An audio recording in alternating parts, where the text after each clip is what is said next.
Chapter 29, Dear Upstream Mother.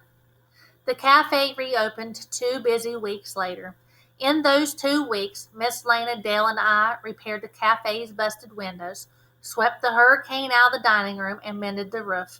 The old sign, No Lawyers, came down, and a new sign, Welcome Friends, went up.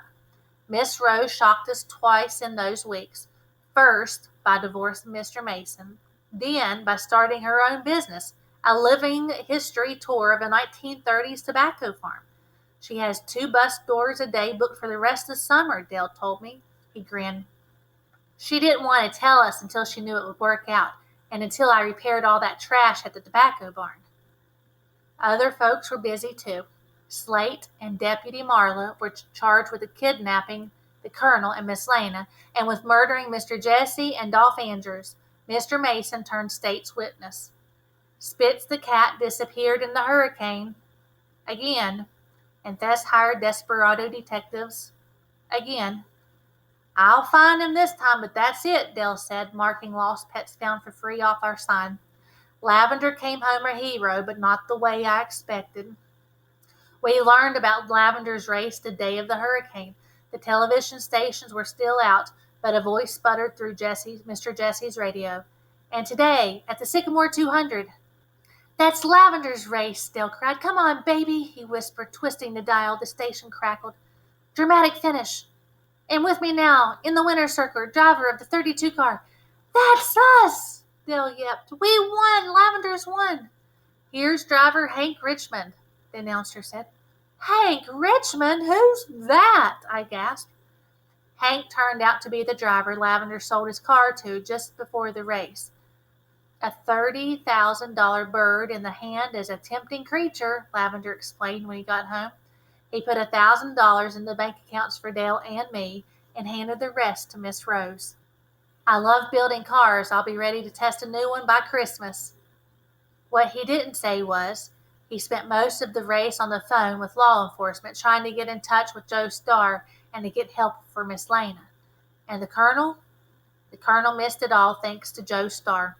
Starr took him to Winston-Salem to unsnarl a host of legal details and then to the hospital to get checked out from head to toe.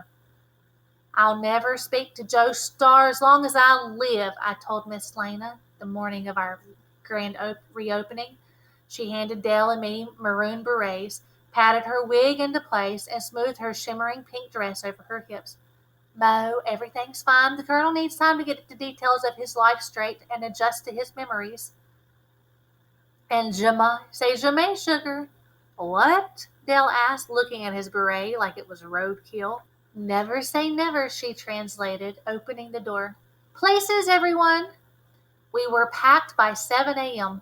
Bonjour, and welcome to La Café. Monsieur Mayor, I said, adjusting my beret.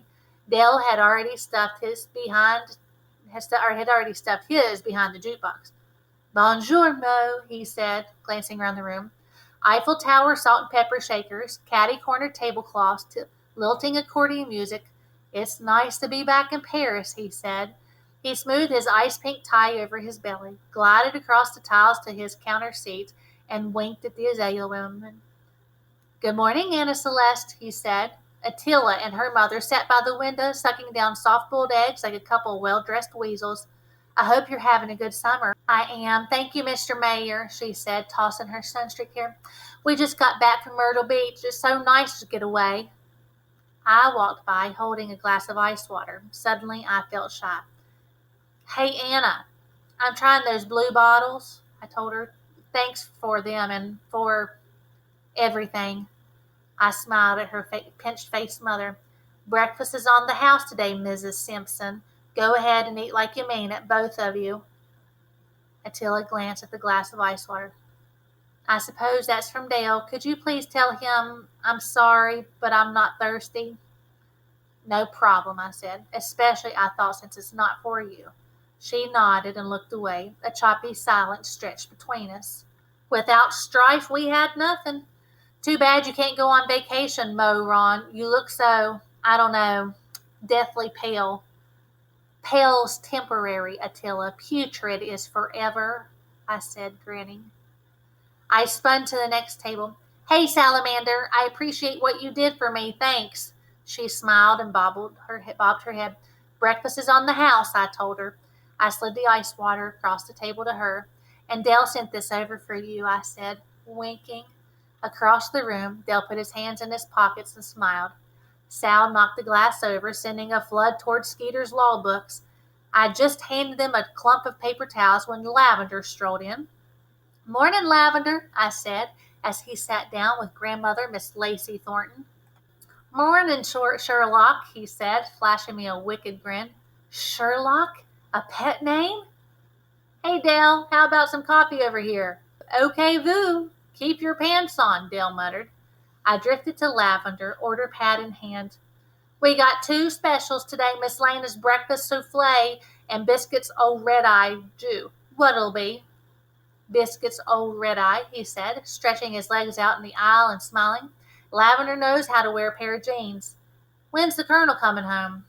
I grinned. Any minute now. He's thoroughly unbewildered then, Mayor Little asked, and I nodded.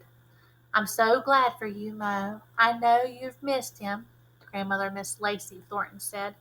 And I'll have Miss Lena's souffle, dear, if it's not too much trouble. The door swung open. Joe Starr looked around the room, his eyes the color of thin winter sky. Table for 2, please, Mo, he said. I waved him and Miss Retzel towards a table by the jukebox as Miss Lena strolled in from the kitchen. Welcome, friends, she sang, tapping a knife against a water glass until folks settled down. Thank you for coming. There are a few rumors flying around I'd like to address before the Colonel gets home. The cafe fluttered itself still. You have created some interesting stories about the Colonel and me, she smiled, though she wasn't smiling when she first heard them. I don't have time to address each one, so I'll just tell you our true story to set the record straight. Feel free to use my Pepsi crate, Miss Lena. Thank you, sugar, she said, and stepped up on my tiny stage. The Colonel and I met in Charleston 12 years ago. It was love at first sight. We planned to elope and honeymoon in Paris. Ooh la la, Mayor Little said, propping his elbows up on the counter.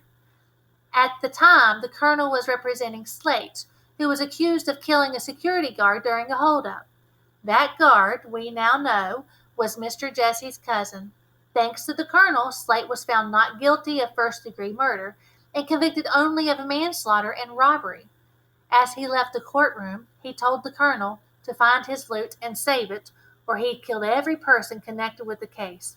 The Colonel didn't take him seriously. Slate was going to jail. What could he do? The next morning, the Colonel found his secretary dead. An Azalea woman dropped the glass. Dale sped by with a broom and dustpan. The Colonel never forgave himself. He believed his arrogance had cost that woman her life. No wonder he hates lawyers, Tinks muttered. The Colonel called me that afternoon. Pack your bags. We'll start a new life in Paris. He warned everyone he could think of about Slate and set out to meet me, even though a hurricane had just slammed ashore. Along the way, I believe he thought of Jesse Tatum and detoured to warn him. The crash pine, Bess murmured, and she nodded. When I found him a week later, he held a beautiful baby, and not the first memory of me. She blinked back tears as she stood there, alone, curls framing her face, and for an instant she looked like a photo of herself as a young girl prior to blossoming. I did the only thing I could. I stayed and hoped he would fall in love with me again.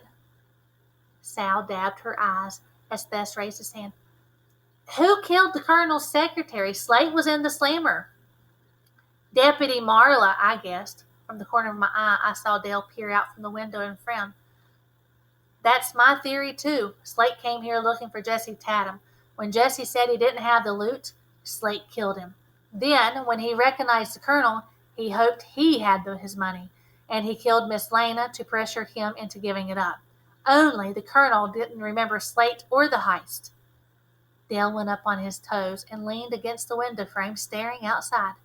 Miss Lena's eyes misted. And that's our story. I deceived you, my friends, but I acted out of love and hope you'll forgive me. The cafe hung breathless like a pendulum at the top of its swing. Well, my goodness, it's not like any of you have outstanding warrants, is it? Mayor Little said. They do not. As the cafe erupted into cheers, Dale turned to me, waving his arms over his head and pointing outside. I weaved my way through the crowd. What is it? I asked. Follow me. He barreled through the kitchen to the side door. It's Thess's stupid cat, he said, stuffing cooked bacon into his pocket. He's headed to the creek. We tore through Miss Lena's flower garden to the creek bed. The flood marked from 2 weeks before darkened tree trunks a foot above my head. There he is, Dale said, as an orange blur spread through the reeds. Dale took off like a shot. I started after him, but a flash in the creek caught my eye. A bottle bobbed along at a slant, its cap glistening in the sun. Dale, I called as the reeds closed behind him. I stared at the bottle. Finally, my heart said. Finally. It's trash, my mind argued. Trash knocked loose by the storm. I splashed into the creek's black water and scooped up the bottle. Behind me, Spitz the cat yowled. Got him, Dale crowed. My heart went still and quiet as I twisted the cap from the bottle and peered inside. A piece of paper curled there, just like in my dreams. A message. It's what I always wanted. Or was it? I pictured the Colonel pulling me from the flood, smoothing a bedroll beneath the stars, sitting at Miss Rose's table with his forehead resting in his hands. I pictured Miss Lena struggling in with her arms full of hurricane candy, walking me to kindergarten, writing Mr. Jesse's eulogy. I pictured them laughing with me and scolding me and teaching me to hold my own at the cafe. And then I tried to picture somebody different. Mo? Dale called.